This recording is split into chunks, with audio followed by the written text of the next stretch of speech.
Coucou tout le monde, on se retrouve pour une nouvelle vidéo avec cette fois un petit peu de changement puisque voilà, je trouve que la qualité de mes vidéos via le PC, que ce soit au niveau de l'image ou du son, ça devient quand même de plus en plus dégueulasse. J'étais pas du tout satisfaite des dernières, alors qu'en plus il y a du beau temps, il y a de la lumière, donc j'imagine ce que ça va donner cet hiver. Donc je vais entrer un petit peu dans une phase de test. Je vais essayer différents trucs, voilà, l'appareil photo, la tablette, on verra ce qui rend le mieux, ce qui est le plus facile aussi pour moi, parce que l'appareil photo, je sais que ça rend vraiment très bien. Maintenant, j'ai vraiment besoin d'un retour image, donc on verra bien ce que ça donne. Donc je vous préviens d'avance, toutes les vidéos seront peut-être pas forcément de super bonne qualité, mais voilà, il faut que je teste pour trouver ce qui va le mieux, et je vais arrêter de me plaindre tout de suite parce que ça fout quand même vachement bien pour commencer une vidéo, et on va tout de suite faire mon IMM d'urgence.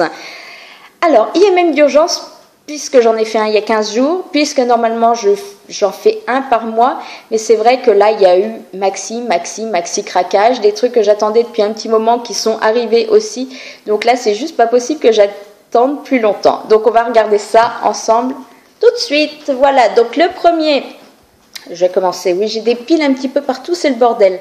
Le premier que je me suis procuré, ou enfin un de ceux que je voulais absolument me procurer, était donc le dernier tome de Chasseuse de la nuit, Hors de la tombe de Jane Frost chez Milady.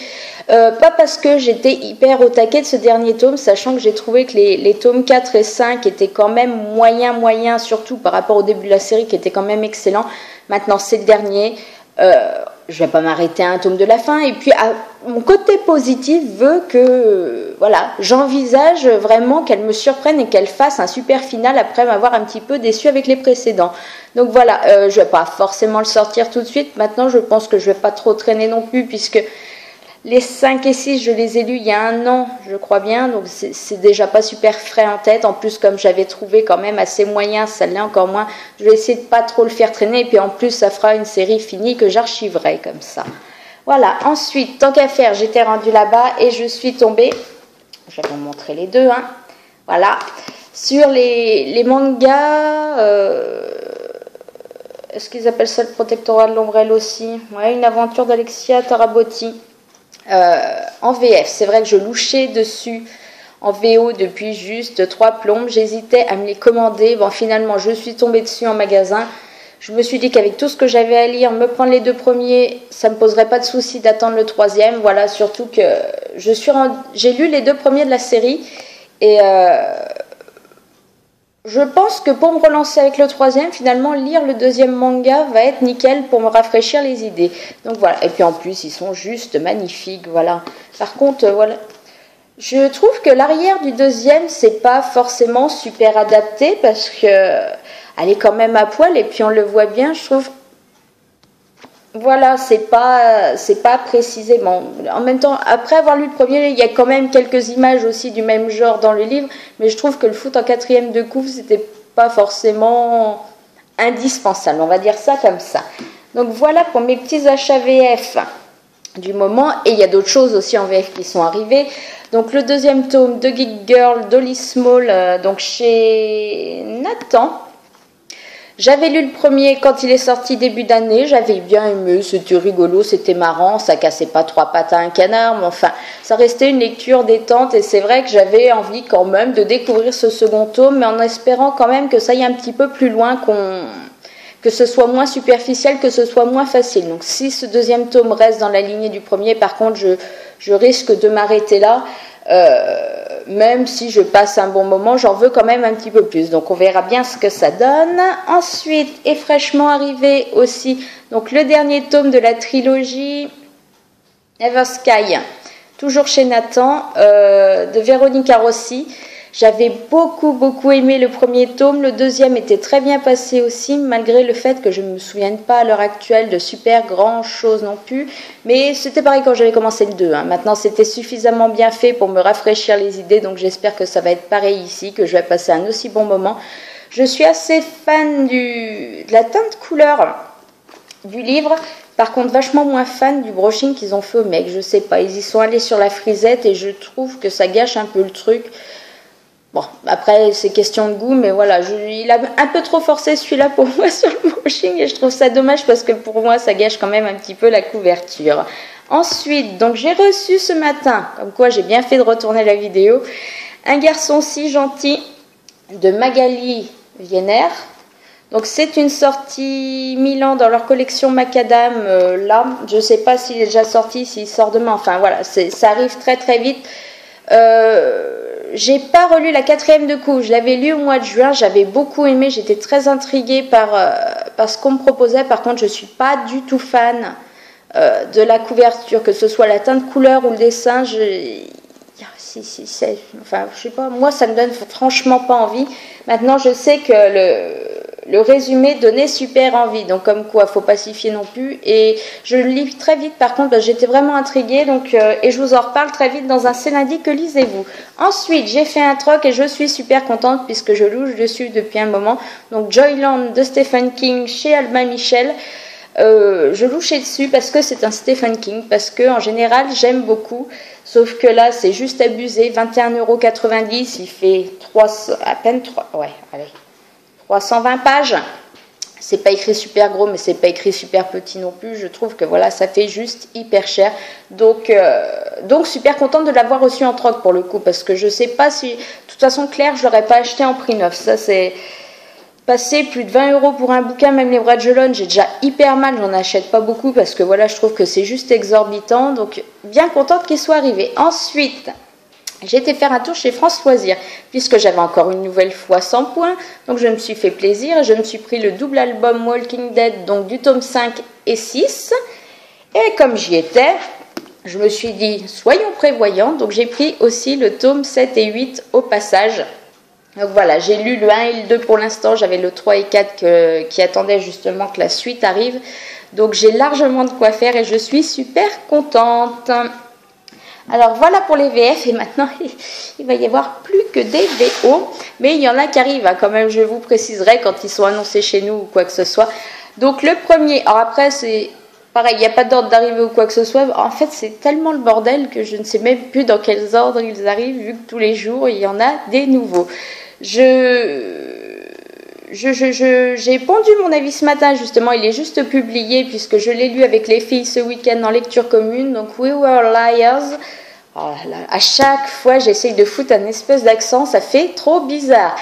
De E. Lockhart, donc qui est un petit roman, jeunesse, thriller, c'est hyper dur à classer, comme c'est hyper dur à...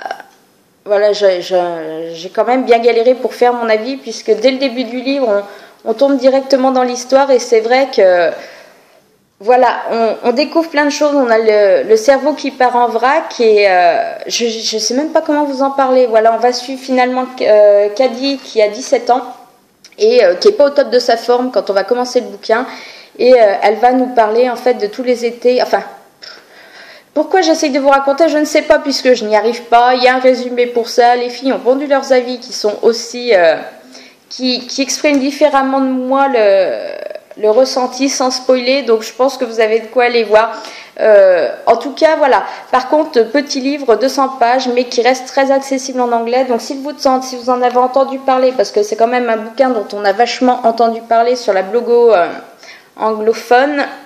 Allez-y, faites-vous plaisir, parce que voilà, c'est juste un livre tourne cerveau, c'est juste excellent. Par contre, voilà, comme je vous dis, c'est 200 pages, hein, c'est tout petit, et en plus, les 3/4 du temps, forcément, il y a des pages qui, voilà, c'est pas super complet, c'est pas super rempli, on va dire ça comme ça, voilà, comme tout que je vous montre le début, voilà, les pages sont pas super pleines. Ensuite, j'ai fait un craquage Colleen Hoover, et j'ai même fait un craquage avant d'avoir lu Hopeless, que j'ai lu depuis. Donc j'avais quand même commandé, je me suis recommandé en plus Hopeless en VO. La version noire, pareil, super jolie, et forcément, je voulais le tome du point de vue de, j'ai encore perdu son prénom, Holder, qui, voilà, ça reprend les mêmes événements qu'Hopeless, mais de l'autre point de vue, je pense qu'on a des petits suppléments en plus. J'étais super fan de l'édition, justement, épurée, noire, voilà, là, on a la petite colombe, il me semble que c'est... une boule dorée ou un truc comme ça pour le premier. Enfin voilà, je trouve que c'est super sobre, c'est super joli, ça donne super envie. Donc voilà, il a rejoint ma palle. Tant qu'à faire, j'avais déjà craqué avant, donc pour Slammed, qui est la VO de... Comment il s'appelle? Comment ils l'ont sorti chez nous? Indécent. Voilà, donc où là j'étais pas du tout fan par contre du design j'ai lu, qui changeait trop, qui gardait pas l'esprit. Bon, il m'a coûté quasiment aussi cher comme ça, mais voilà, il est tellement plus classe que voilà, j'en crachouille. Il fallait que je craque. Ensuite, Colleen Hoover, encore et toujours, je me suis laissée tenter par Maybe Someday sur lequel je louchais juste depuis 3 plombes.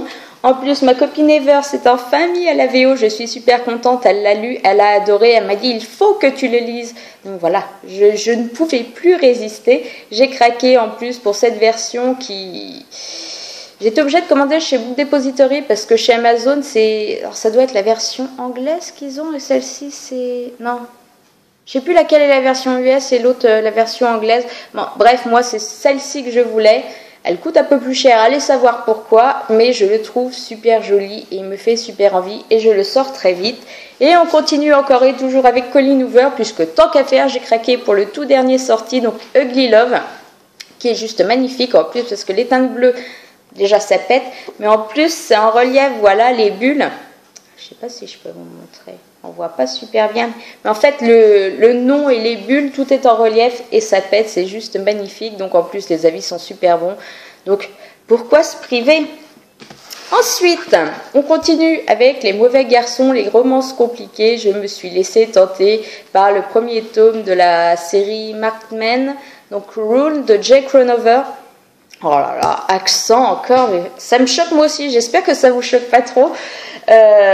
Les filles l'avaient lu à une période où moi j'avais un petit peu décroché de la VO et c'est vrai que j'avais pas fait la lecture commune avec elles avaient adoré.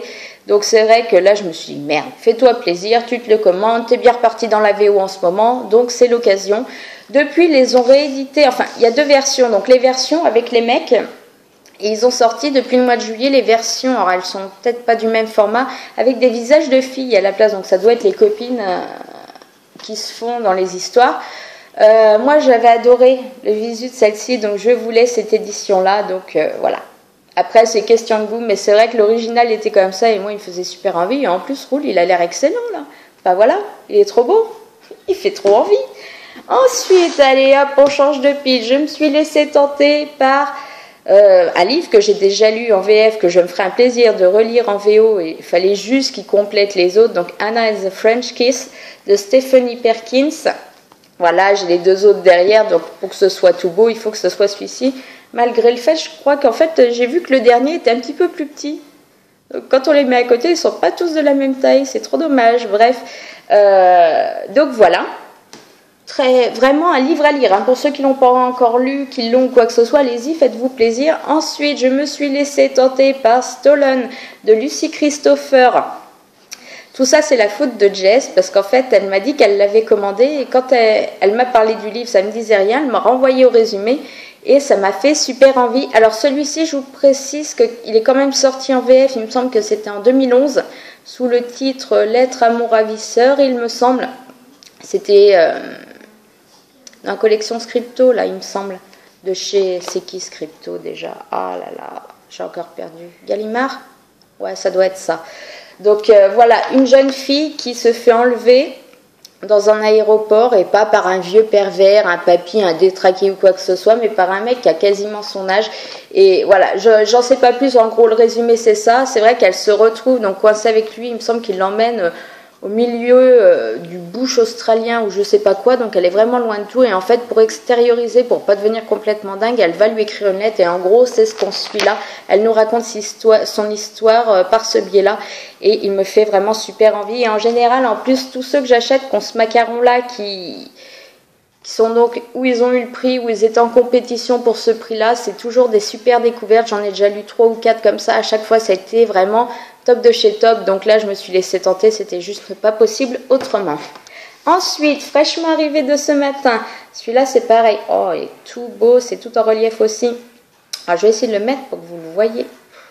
Oh là là, bordel. The Pledge, donc le tome 1 de Kimberly Derting. Alors elle, il me semble que j'ai déjà lu quelque chose. Ah, c'est pas Bodyfinder? Ouais, ça doit être ça. Donc celui-ci, c'est pareil, il me faisait envie depuis depuis sa sortie. Je crois même que je l'avais repéré avant. Et en fait, j'ai jamais craqué, mais là, voilà. C'est le mois du craquage, donc j'y suis allée gaiement. Oh là là, c'est difficile de trouver un angle où Ça reste potable à voir, mais voilà. Je le sors très vite aussi. Enfin, j'ai envie de tout sortir très vite. Il va falloir faire un choix, mais voilà.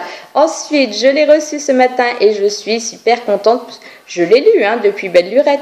Mais c'est vrai que les 3 premiers tomes de la série Lux de Jennifer Armentrout, je les avais en e-book et j'ai fait la connerie de pas forcément les racheter parce que je me suis dit que j'avais le temps, que je les rachèterais un jour. Et en fait, ben oui, avec les rééditions qui nous ont sorti cet été des doubles tomes, ceux-ci sont quasiment introuvables. Donc heureusement, je me suis trouvé le tome 3. Le tome 1, il n'y a que le 2 où je suis encore un peu en galère pour le trouver parce qu'ils sont juste hyper chers. Donc je vais attendre d'essayer de trouver une bonne occasion pour le faire. Mais voilà, super contente d'avoir l'original, surtout que j'avais la fin de la série. Donc c'est trop dommage de ne pas rester dans le ton. Et comme d'habitude, les couvertures sont mates, elles sont à moitié veloutées. C'est un véritable plaisir, ces bouquins.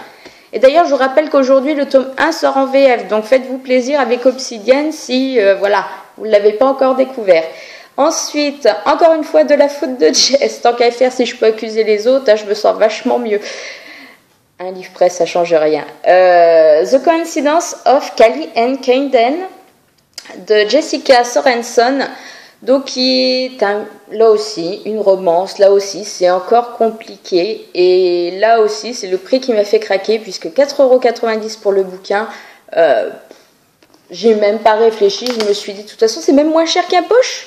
Donc, pourquoi se prendre la tête? Je testerai, je verrai ce que ça donne. Et voilà, c'était la bonne affaire aussi. Et il complétait d'autres commandes. J'ai pas forcément acheté que pour celui-ci, mais voilà.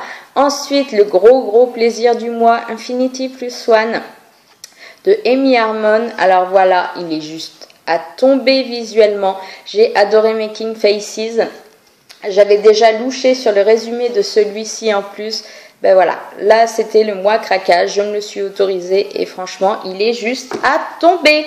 Et il fait vachement envie. Le pitch, moi j'avais carrément flashé dessus aussi. Ensuite, je me suis commandé un hardback, donc Far From You, de Tess Sharp, qui est une future... Ah oui, d'ailleurs, celui-ci, il sortira dans la collection R, c'est l'année prochaine, je crois que c'est au mois d'octobre. Octobre 2015, ça fait encore un peu loin, mais enfin, il sortira. Je vous montre pas que des livres qui ne sortent pas. Celui-ci, c'est pareil, sort aussi dans la collection R et c'est au mois de novembre, il me semble, mi-novembre. Donc Far From You, je vous l'ai déjà dit, je radote, c'est l'âge, excusez-moi. J'ai super flashé sur le résumé, là aussi. Une histoire qui va être compliquée, avec une jeune fille paumée, mais pas si paumée que ça. Enfin voilà, totalement flashé dessus, donc c'est vrai que... Et puis voilà, pourquoi plus la VO que la VF? Parce qu'en ce moment je suis à fond dans les livres VO, donc qui me tentaient plus comme ça, parce que j'avais envie d'un hardback aussi, donc c'est vrai que c'était le petit plaisir. Enfin, ah non, il y en a encore quelques-uns. Je me suis aussi commandé une suite, donc le tome 2 de la série The Ghost and the Goat, Queen of the Dead, de Stacy Cade. J'avais lu le tome 1, il me semble... Il y a au moins 2 ans, voire 2 ans et demi, peut-être 3 ans même maintenant. J'avais beaucoup aimé, c'était plein d'humour, voilà. J'avais envie de commander cette suite, je ne l'avais pas encore fait, ben c'est chose faite. Je vais me refaire une relecture quand même du tome 1 avant pour me replonger dedans, malgré le fait que je me ressouvienne des grandes ficelles, puisqu'on a Alona, je crois bien, qui est pom-pom girl, reine du lycée ou quoi que ce soit, et qui un jour se fait renverser. Elle meurt, sauf qu'elle reste là en tant qu'esprit. Et d'un autre côté, on a Win, donc qui est le loser un petit peu de l'école, habillé tout en noir. Enfin voilà, c'est un petit peu son opposé. Et en fait, elle va se rendre compte que c'est la seule personne qui peut le voir. Donc entre deux, voilà, il va y avoir... J'avais beaucoup aimé, c'était frais, c'était léger, ça cassait pas des briques. Maintenant, c'était quand même tout mignon. Et c'est vrai que j'y retournerai quand même avec plaisir. Ensuite, alors celui-là, ça fait juste, je crois bien 2 mois qu'il est arrivé, mais à chaque fois, j'oublie de vous le présenter. Donc ça, c'est vraiment pour les accros de la série True Blood, parce que si vous n'avez pas suivi la série, je suis même pas sûre que le personnage était dans les bouquins de la série à la base. Donc en gros, c'est un guide fait par Steve Newlin. Donc on a plein de choses dedans, c'est-à-dire que c'est encore période... Ah oui, faut pas que je spoil sur la série non plus. Mais c'est quand on le rencontre, donc il dit que les vampires, tout le reste, c'est le mal. Voilà, il y a des petits tutos pour tuer tous ces monstres. Et en même temps, le bouquin, voilà, il est... comment dire, c'est hyper dur à expliquer. Il est annoté finalement par d'autres personnages, donc d'autres vampires de la série ou quoi que ce soit. Il paraît que c'est juste excellent. Voilà, j'ai vu plein de bons retours dessus. Je connaissais pas ce livre-là avant de tomber dessus sur la boutique HBO justement de la série. Et c'est vrai que là j'ai fait une super affaire puisque je me le suis commandé en neuf. Je crois bien qu'il m'est revenu à 8 € alors que le bouquin en vaut plus de 20. Donc voilà, le petit plaisir qui fait du bien. Et enfin, pour finir, le gros maxi plaisir, puisque voilà, moi aussi, hein, il a fallu que je me le fasse, le box set Divergent. Alors moi, c'est comme j'ai déjà acheté Fort à côté que je suis en train de lire, c'est vrai que ce sont les 3 premiers livres qui sont juste à tomber. Voilà, j'en pouvais un petit peu plus de voir hop, là. Voilà, et c'est tellement plus beau comme ça, sans déconner, que les horreurs qui nous ont sortis. Surtout que c'est en français, il n'y a pas une couverture qui est la même. Moi, je sais que alors en plus, j'avais commencé la série en VO avec celui-ci, mais en paperback. Après, finalement, je l'avais récupéré, après l'avoir lu en VF paperback aussi, forcément, broché. Après le 2, donc on avait une nouvelle couverture. Le 3, je les ai en plus en épreuve non corrigée blanche. Enfin, c'était juste hyper dégueu dans la biblio. Donc j'ai viré tout ça. J'ai fait une heureuse, elle a été grand contente. Et moi, je me suis fait plaisir à m'acheter l'original. Voilà, en plus, ils sont juste à tomber quand on les ouvre. Voilà, le visuel est juste... Bon, ça reste assez basique, mais c'est tellement plus classe. Voilà, l'intérieur, c'est pareil. C'est juste trop joli. Donc franchement, il ne faut pas bouder son plaisir. Et des fois, ça vaut le coup. Et comme je vous dis, en plus, super affaire, puisque je me le suis commandé. J'en ai eu pour 19 €, je crois bien, le coffret. Donc ça valait vraiment le coup. C'est limite le même prix que si on achète juste le tome 3 en ce moment, en français. Est-ce que c'était la peine de se priver? Non. Voilà, je vais arrêter là, puisque ça y est, j'ai enfin fait le tour. Je ne vous dérange pas plus longtemps. Je vous dis de toute façon à bientôt pour une nouvelle vidéo, puisque Jess a fait un tag qui me fait grandement envie. Alors après, il faut que je me remette les idées un petit peu au clair, parce que j'ai beaucoup de mal quand on me donne deux propositions à juste en choisir une. Je suis un petit peu tordue, c'est-à-dire que je suis toujours un petit peu entre deux, sauf certains où voilà, j'ai ma réponse tout de suite, mais les autres, je virevolte un petit peu. Donc voilà, je reviendrai de toute façon la semaine prochaine pour un tag. C'est pareil, je vais refaire un point update lecture parce que je ne l'ai pas fait depuis longtemps. Je vous souhaite une bonne fin de semaine, du beau temps, de la bonne humeur, des sourires, de l'attitude positive. Profitez bien et je vous dis à bientôt pour une nouvelle vidéo.